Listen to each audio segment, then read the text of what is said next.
Eu quero falar com você nessa noite sobre 3 distorções que podem destruir a nossa vida espiritual. E essa distorção tem a ver com uma palavrinha pequena que nós temos muita dificuldade na nossa vida, que é perdão. Nós gostamos de ser perdoados, mas temos dificuldade de perdoar. Abre a tua Bíblia em Mateus, capítulo 18, Evangelho de Mateus, capítulo 18, a partir do verso de número 23. Convido você a se colocar em pé. Você vai ficar muito tempo sentado depois. Mateus 18, a partir do verso 23, diz: Por isso o reino dos céus é semelhante a um rei que resolveu ajustar contas com os seus servos. E passando a fazê-lo, trouxeram-lhe um que lhe devia 10.000 talentos. Não tendo ele, porém, com que pagar, ordenou o Senhor que fosse vendido ele, a mulher, os filhos e tudo quanto possuía, e que a dívida fosse paga. Então o servo, prostrando-se reverente, rogou: Sê paciente comigo e tudo te pagarei. O senhor daquele servo, compadecendo-se, mandou-o embora e perdoou-lhe a dívida. Saindo, porém, aquele servo encontrou um dos seus conservos que lhe devia 100 denários e, agarrando-o, sufocava, dizendo: Paga-me o que me deves. Senta, irmão. Fala conosco pela tua palavra. Como o Senhor já tem falado em todos os atos desse culto, agora que o teu Santo Espírito fale ao nosso coração. Nós te pedimos que seja assim em nome de Jesus. Amém, Senhor.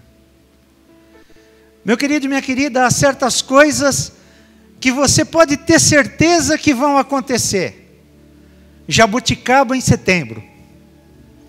Você pode ter certeza que com chuva sem chuva, a gente vai ter jabuticaba em setembro. Da mesma maneira, você pode ter certeza que no mês de outubro, nas ruas de Anápolis, você vai ter gente vendendo piqui. Em cada esquina, você vai encontrar gente vendendo piqui. Clebinho, me desculpa, mas você pode ter certeza que todo ano o Vasco vai ser vice. Em qualquer competição, você pode ter certeza que o Vasco vai ser vice. Mas tem uma coisa que você pode ter muita certeza: que você vai pecar e que vão pecar contra você. Isso é uma certeza que ninguém tira de nós.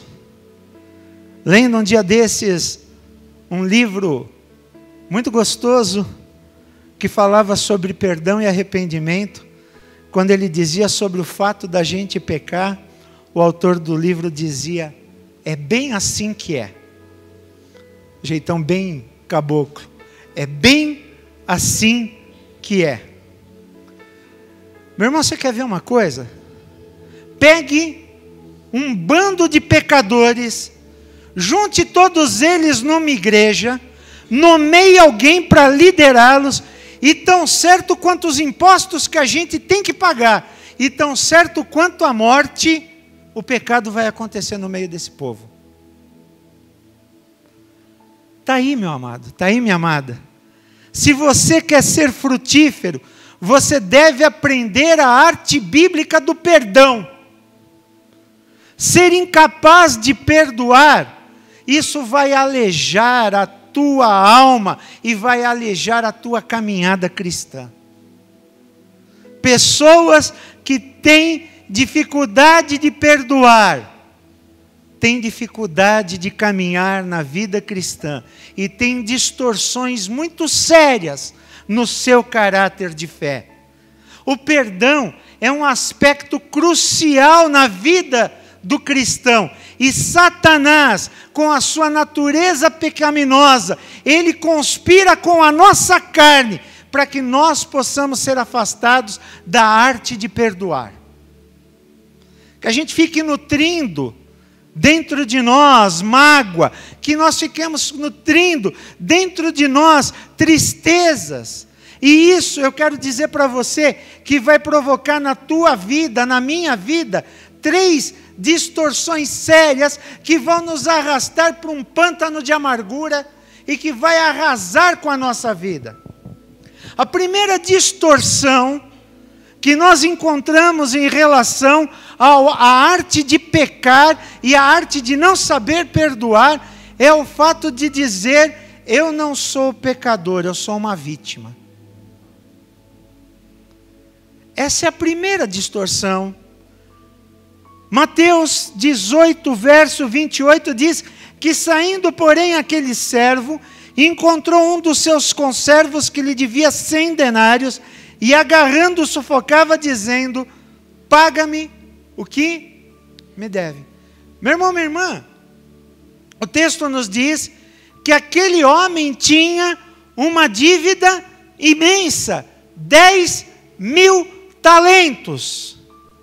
E ele encontrou alguém que lhe devia uma pequena soma de dinheiro, uma pequena quantidade. Quando ele viu aquele que lhe devia pequeno, um interruptor foi acionado na cabeça dele, e ele esqueceu que ele foi perdoado de uma grande dívida, e ele virou o jogo para aquele homem e disse: se você não me pagar, vai para a cadeia. Se você não me pagar, vai para a cadeia. E foi o que ele fez. Segurou, espancou, agarrou pela garganta, dizendo: paga o que me deve. Ele foi perdoado de uma grande dívida.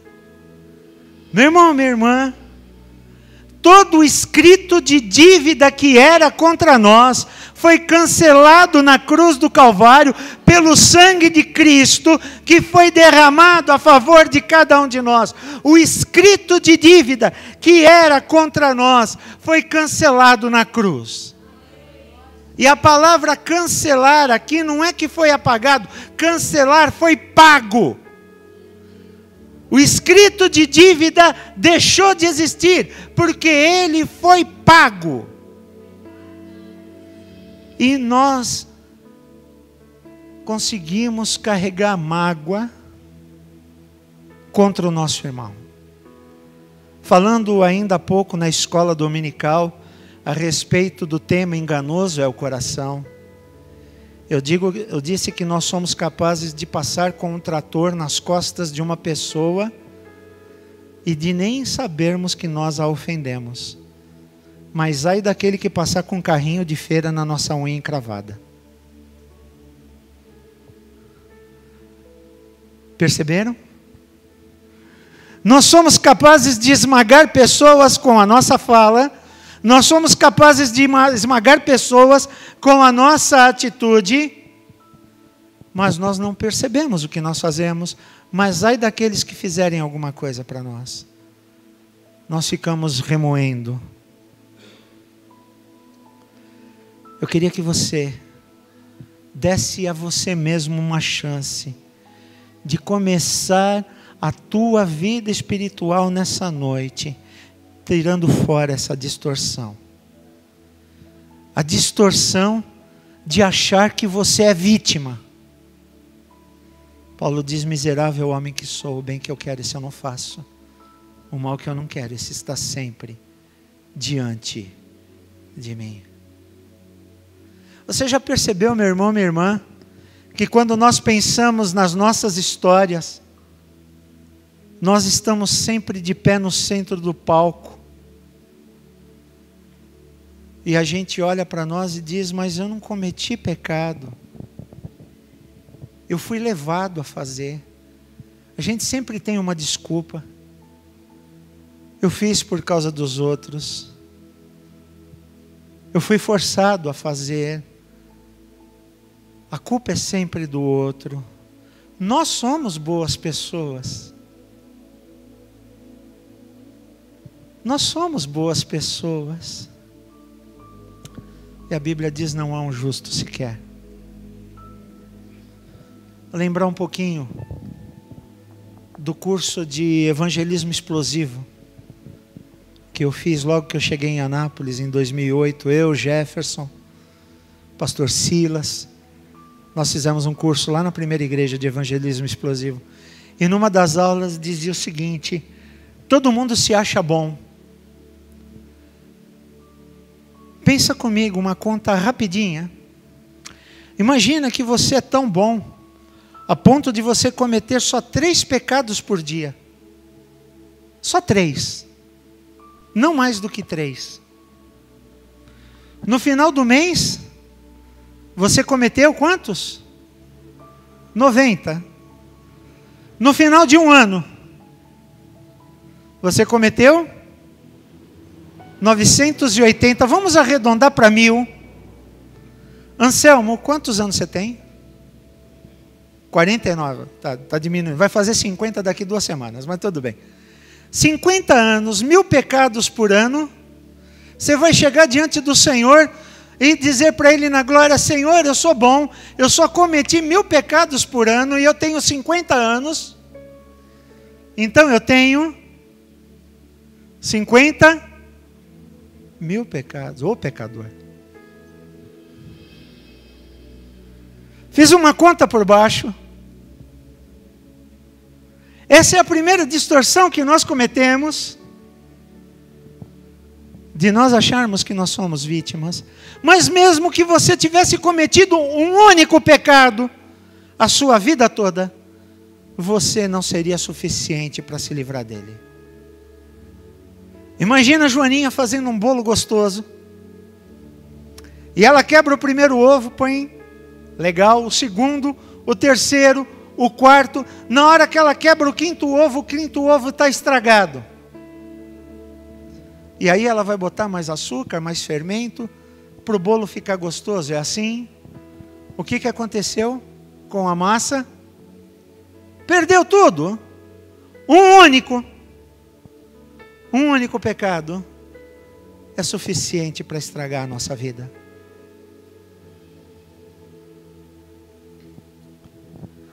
Paulo diz em 1 Timóteo capítulo 1, verso 15: fiel é a palavra e digna de toda aceitação, que Cristo veio ao mundo para salvar os pecadores, e ele completa, dos quais eu sou o principal. O apóstolo Paulo tinha consciência de quem ele era. Apesar de muitas pessoas terem pecado contra Paulo, inclusive apedrejando Paulo até quase a morte, o agrediram com varas, ele não se via primariamente como vítima, ele se via como pecador. Meu irmão, tira essa ideia da cabeça de que você é vítima. A primeira distorção é essa: eu sou pecador, carente da graça de Deus. Todos pecaram e carecem da graça do Senhor. Se você aqui está nessa noite com essa ideia de que você é vítima, eu quero dizer que você carece da graça de Deus. Mas tem gente que já passou dessa fase, tá? Olha, pastor, eu sei que eu sou pecador. Cristo já me convenceu, aleluia. Cristo te convenceu, amém? Mas tem uma segunda distorção. Pastor, eu sou pecador, mas tem gente que tem pecado maior do que o meu.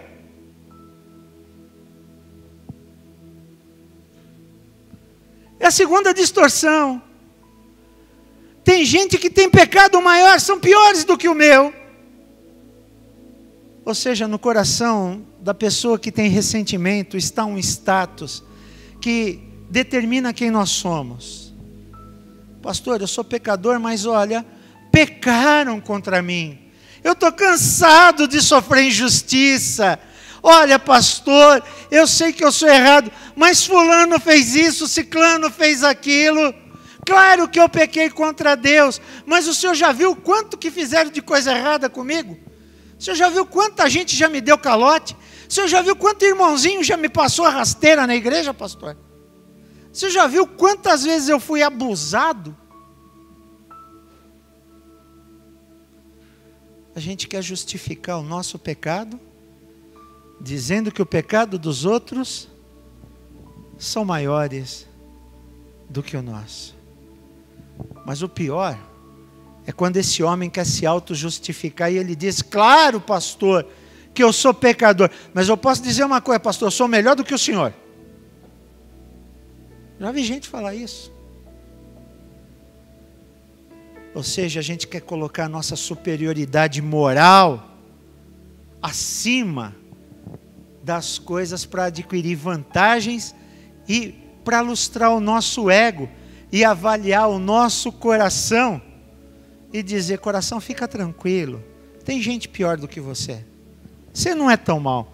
Na hora Deus vai quebrar um galho e vai dar um jeito. Sabe o que é isso? Autojustificação. Meu irmão, não cai nesse erro. Romanos capítulo 5 diz: justificados, pois, pela fé, temos paz com Deus, por intermédio de nosso Senhor Jesus Cristo. A minha paz com Deus vem da minha justificação através de Jesus, e não da minha autojustificação. Tira essa distorção da sua vida. Mas a pior de todas distorções é quando você diz: eu não sou pecador, eu sou um cumpridor da lei. E é nessa hora que falta perdão. É o caso do fariseu que olha para o publicano e diz: Senhor, graças eu te dou, porque eu não sou como os demais homens. E eu fico imaginando a cena aqui na parábola, quando ele fala como os demais homens, olhando para o publicano. Como os demais, não sou roubador, não sou adúltero, dou dízimo do cominho, do endro, do hortelã. Queria saber como é que ele fazia para separar o cominho, né? 2 grãos para Deus, 1 para mim, e dá dízimo. Dá dízimo do hortelã, uma folhinha para Deus, uma folhinha para mim. Como é que se dá dízimo dessas coisas? Mas ele era tão rigoroso que ele dizia: eu dou dízimo de todas essas coisas. Eu observo toda a lei. Meu querido, minha querida, o que nós devemos entender é que a cruz nos alivia da nossa escravidão de exigir punição para as dívidas pequenas. Porque nós fomos comprados com um preço precioso. Você é a pérola de grande valor. O Senhor deu a própria vida para adquirir a tua vida. Ele te perdoou uma grande dívida, para que você pudesse perdoar a quem te ofende. A única forma de afastar essas distorções da nossa vida é pelo poder purificador do Evangelho. E o poder purificador do Evangelho, em 2 Coríntios capítulo 5, verso 21, diz que aquele que não conheceu o pecado, Deus o fez pecado por nós, para que em Cristo nós fôssemos feitos justiça de Deus. Encerro a mensagem dessa noite dizendo que a cruz não ignora ou nega que você é pecador. Pelo contrário, a cruz afirma corajosamente que nós somos pecadores, e na cruz nós enxergamos os nossos piores momentos.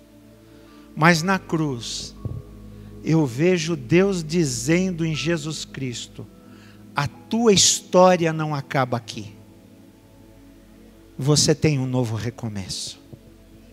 E esse recomeço é um recomeço de perdão. Por isso, não negue perdão no teu coração. Pecadores perdoados perdoam quem peca contra eles. Vou repetir. Pecadores perdoados perdoam quem pecam contra eles. Pecadores perdoados amam e ajudam quem pecou contra eles. Amém? Remova essas distorções da tua vida e aprenda a viver a graça do Senhor. Que Deus nos abençoe. Irmãos?